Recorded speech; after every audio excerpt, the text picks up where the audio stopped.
एक बात बताइए, इस देश का मुसलमान क्या औरंगजेब और बाबर की मस्जिद चाहता है? इस देश के अंदर भगवा से इतनी परेशानी क्यों दिखाई देती है, इतनी एलर्जी क्यों दिखाई देती है असाउद्दीन ओवैसी को? मैं ये जानना चाहता हूं, भगवा से असाउद्दीन ओवैसी को एलर्जी क्यों है?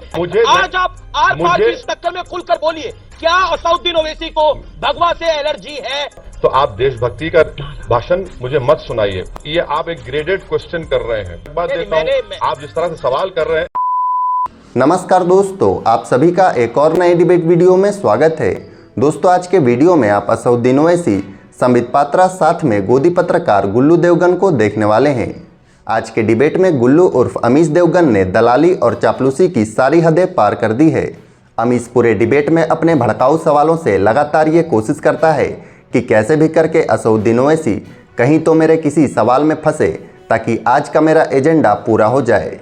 हालांकि डिबेट में ऐसा बिल्कुल नहीं होता, बल्कि असाउद्दीन ओवैसी गुल्लू के सभी गोदी सवालों का मुंह तोड़ जवाब देते हुए उल्टा लाइव डिबेट में गुल्लू और पात्रा दोनों को ही एक्सपोज कर देते हैं। बाकी दोस्तों, आज का यह डिबेट काफ़ी इंटरेस्टिंग है, पूरा डिबेट आप खुद देखिए। चलो भाई, आप हमेशा उल्टी लाइन पर चलते हैं। कहा जाता है कि भारत माता की जय बोलिए, आप कहते हैं मैं नहीं बोलूंगा। सिनेमा हॉल में राष्ट्रगान की बात आती है, वहां पर भी आप उल्टी लाइन पकड़ लेते हैं। पीएम अपने आप को फकीर बताते हैं, आप प्रधानमंत्री नरेंद्र मोदी को जालिम बताते हैं। ऐसा क्यों? आप हमेशा उल्टी तरफ क्यों होते हैं? क्योंकि मैं बीजेपी और आरएसएस के खिलाफ हूं, तो जब उनकी मुखालिफत करूंगा तो आपको उल्टी लाइन नजर आएगी। और भारत माता का जो नारा आप बोल रहे हैं उसका कानून बना दीजिए। आप कानून बनाएंगे तो कानून को फॉलो करेंगे। अब प्राइम मिनिस्टर को क्रिटिसाइज करूंगा तो उसमें गलती क्या है? कोई गुनाह कर रहा हूं क्या मैं? डेमोक्रेसी है, कोई डिक्टेटरशिप तो नहीं हुई अभी हिंदुस्तान में, इमरजेंसी तो नाफिज नहीं हुआ, तो मुझे पूरा राइट है कि मैं प्राइम मिनिस्टर को क्रिटिसाइज करूं, प्राइम मिनिस्टर से सवाल करूं। उसमें बुरी बात क्या है? आप क्रोनोलॉजी समझ लीजिए। भारत माँ तो सभी के लिए है, उसकी जय बोलने में हर्ष क्या है? उसके लिए आपको कानून चाहिए। घर में अपनी माता को भी तो प्रणाम करते हैं सब। मैं अपने मुल्क की पूजा नहीं करता, मैं अल्लाह की पूजा करता हूं, और इसमें कोई मेरा मुल्क से वफादारी या मोहब्बत कम नहीं होती। जो करना कर लीजिए, भारत माँ की जय नहीं बोला जाएगा। और एक बात बताइए, इस देश का मुसलमान क्या औरंगजेब और बाबर की मस्जिद चाहता है? इस देश के अंदर मेरा बहुत सीधा और सटीक सवाल है। ये मुल्क ना औरंगजेब का है, ना बाबर का है, ना राम का है। ये मुल्क कॉन्स्टिट्यूशन के मुताबिक चलेगा। दूसरी बात यह है कि आप मुझसे कह रहे हैं औरंगजेब बाबर, आपको क्या मुझ में औरंगजेब बाबर नजर क्यों आता? मुझ में मोहम्मद अली जौहर, अबुल कलाम आजाद क्यों नजर नहीं आते? आप में नहीं, आप में नहीं। जी जी, सुनिए, मस्जिद ना बाबर की होती है, ना औरंगजेब की होती है, ना ओवैसी की होती है। मस्जिद अल्लाह की होती है। और मैं बताना चाह रहा हूं बीजेपी के लोगों के, मुझे सुकून यहां मिलता है। मैं हिंदुस्तान का हूं, हिंदुस्तान की मट्टी में पैदा और इसी मट्टी में इंशाल्लाह जाऊंगा मैं। रहा सवाल इस संपित के बयान से, आप बार बार देख रहे हैं कि राम की बात कर रहे हैं। यकीनन राम एक बहुत बड़ी शख्सियत है, इसमें कोई इनकार नहीं किया जा सकता। मगर याद रखिए, अगर इस मुल्क का सेकुलरिज्म, मुल्क का रूल ऑफ लॉ, और अगर हम आस्था की बुनियाद पर फैसले करना शुरू करेंगे तो हिंदुस्तान कमजोर हो जाएगा। तो अगर आपको ये सोचना पड़ेगा कि आप मुल्क को बचाएंगे या फिर आप अपने आस्था को बचाएंगे। हिंदुस्तान हम तमाम की आस्था से बड़ा है। उससे पहले भगवा से इतनी परेशानी क्यों दिखाई देती है, इतनी एलर्जी क्यों दिखाई देती है असाउद्दीन ओवैसी को? मैं ये जानना चाहता हूं। अगर मुसलमान टोपी डाले या कोई टोपी डाले तो वो तो सेकुलर हो जाता है, लेकिन अगर हिंदू भगवा डाल रहा है तो वो कम्युनल है। ऐसा क्यों? भगवा से असाउद्दीन ओवैसी को एलर्जी क्यों है? मेरा सीधा और बहुत डायरेक्ट सवाल है आपको। हाँ बेटा, लगता है तुम गू खा के ही मानोगे। ओवैसी साहब, ओवर टू यू। मैं आपको ठीक, तो अब आप बता दीजिए कि आप भगवा को मानेंगे या फिर नेशनल फ्लैग को मानेंगे? अरे तिरंगे को तो माना जाएगा। मैं आपसे पूछ रहा हूँ, मैंने तो आपसे पूछा भगवा से आपको एलर्जी क्यों है? मैंने तो आपसे पूछा क्या आपको भगवा से एलर्जी है? आज आप आर पार की इस टक्कर में खुलकर बोलिए, क्या असाउद्दीन ओवैसी को भगवा से एलर्जी है? बताइए।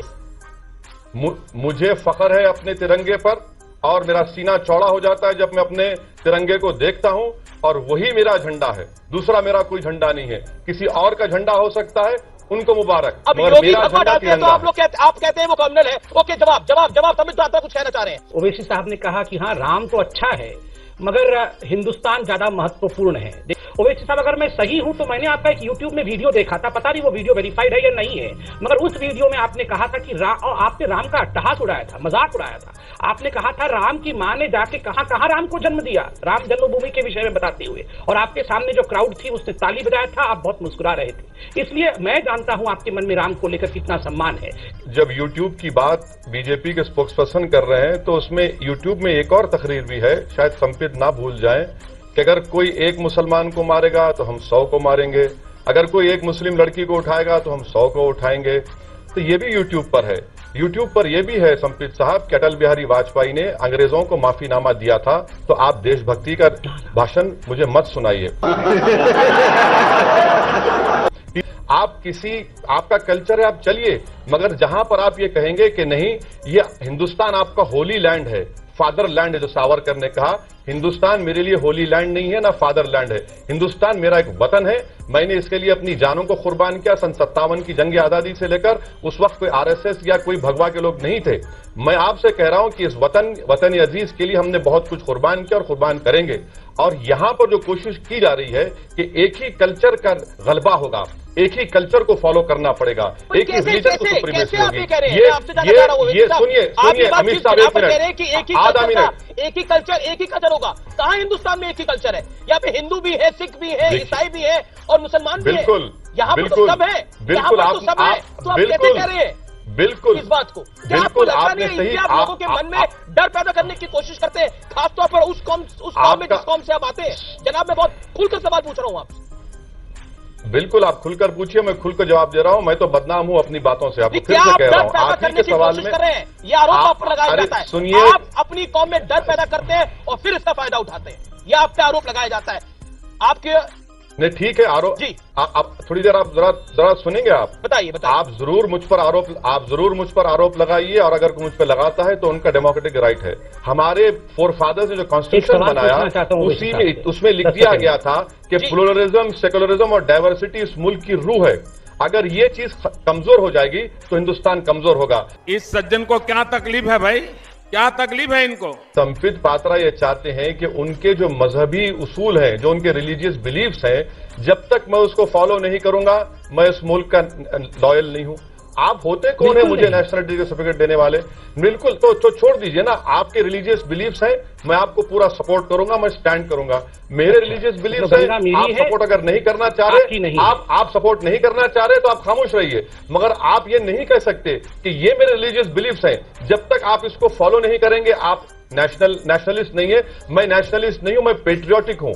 और जो नेशनलिज्म का दर्स आरएसएस और बीजेपी दे रही है, वो सिर्फ यही चाहते हैं कि हम तमाम लोग इस मुल्क की प्लुरलिज्म, डाइवर्सिटी, सेकुलरिज्म खत्म कर दें और इस मुल्क को हिंदू राष्ट्र बना दें। देखिए, आप इस तरह का सवाल कर रहे हैं कि ये आप एक ग्रेडेड क्वेश्चन कर रहे हैं, मगर आपसे बता रहा हूं कि कल 3 गोश्त की दुकानों को जला दिया गया, कि मस्जिद के ऊपर जाकर बीजेपी का झंडा लगा दिया गया, ये तमाम वाकयात हो रहे हैं। और यानी आप कह रहे हैं कि यूरोप में बीजेपी अपना भगवा एजेंडा चलाना चाहती है, ये आपका आरोप है, लेकिन आप खुश नहीं है, इसका मतलब आपने उसका जवाब नहीं दिया।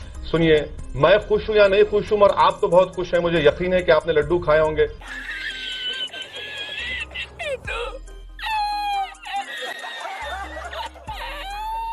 आपको मुबारकबाद देता हूं। आप जिस तरह से सवाल कर रहे हैं, नहीं, आप यकीनन आप बहुत खुश हुए होंगे, आप मिठाई खाए होंगे, बहुत मुबारक है, आपकी जमहूरियत है, आप लोकतंत्र बिल्कुल आप मिठाई खाने चाहिए जनाब, आपको भी लड्डू खाने चाहिए। जब वोट पड़ता है तो हम सबके लिए ऊपर होता है, वो सिर्फ मेरे लिए नहीं होता और आपके लिए नहीं होता, वो संबित पात्रा के लिए भी होता है, उतना इम्पोर्टेंट जितना उस दर्शक के लिए होता है जो टेलीविजन स्क्रीन के उस पार देख रहा है। जनाब, आपने अभी ओवैसी साहब को कहा कि वो लड्डू खाएंगे, आप तो खा सकते हैं अमीश भाई लड्डू, मगर ओवैसी साहब लड्डू कैसे खा सकते हैं? वो भी भगवा रंग का होता है लड्डू, इसलिए वो लड्डू तो नहीं खाएंगे। खैर, अब आप बता दीजिए, सबका साथ सबका विकास की आप बात करते हैं। जी। तो ये जो मैंने आपके सामने, ये जो सब आपके सामने जो मैंने वाकयात सामने रखे हैं, अब आगे देखिए क्या होता है।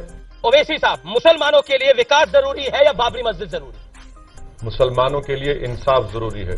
इंसाफ होगा तो विकास भी होगा, मस्जिद की भी हिफाजत होगी। इंसाफ नहीं होगा तो दोनों भी नहीं होंगे। इतना छोटा पहले कभी नहीं हुआ होगा। तो दोस्तों, आज के लिए बस इतना ही। उम्मीद है आपको यह डिबेट वीडियो पसंद आया होगा। इसी के साथ इस पूरे वीडियो में असदुद्दीन ओवैसी के इस पूरे वक्तव्य पर आपकी क्या प्रतिक्रिया है, हमें नीचे कमेंट कर जरूर बताएं। साथ ही अगर आप हमारे चैनल पर नए हैं तो प्लीज़ वीडियो को लाइक करके चैनल को सब्सक्राइब कर लें।